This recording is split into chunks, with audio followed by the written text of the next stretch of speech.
اللہ کہتے ہیں جو لوگ فتح مکہ سے پہلے ایمان لے آئے اور جو بعد میں ایمان لائے دونوں برابر نہیں ہو سکتے. اسلام جب کمزور تھا نا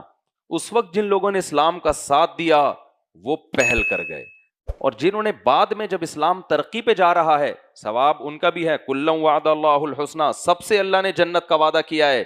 لیکن درجے میں دونوں برابر نہیں ہو سکتے. اس سے پتہ چلتا ہے میرے بھائی جو بھی شریعت پہ چلنے میں پہل کرے گا اور جو بعد میں آئے گا جائیں گے دونوں جنت میں, لیکن دونوں کو ایک جیسی جنت نہیں ملے گی. ایک دفعہ حضرت ابو سفیان رضی اللہ تعالیٰ عنہ, یہ تو عرب کے سردار تھے نا, یہ بھی تھے, اور حضرت بلال رضی اللہ تعالیٰ عنہ یہ غلام تھے. سیدنا عمر بن خطاب کا دور تھا, دور خلافت, یہ دونوں آئے حضرت عمر سے ملاقات کے لیے. تو جو بھی گارڈ وارڈ ہوتا ہے یا جو پہرے دار ہوتا ہے وہ گیا حضرت عمر کو بتایا کہ بلال حبشی بھی ہیں اور ابو سفیان جو عرب کے قریشی ہاشمی سردار وہ بھی ہیں. تو حضرت عمر نے حضرت بلال کو پہلے انٹری دی آنے کی.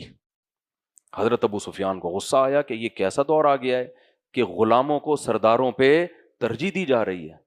ہم تو سردار ہیں.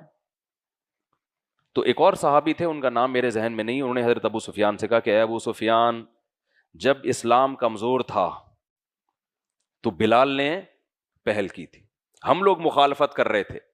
ان کو گرم لیتوں پہ لٹایا جاتا, ان کے سینے پہ پتھر رکھے جاتے, یہ پھر بھی احد احد کا نعرہ لگاتے,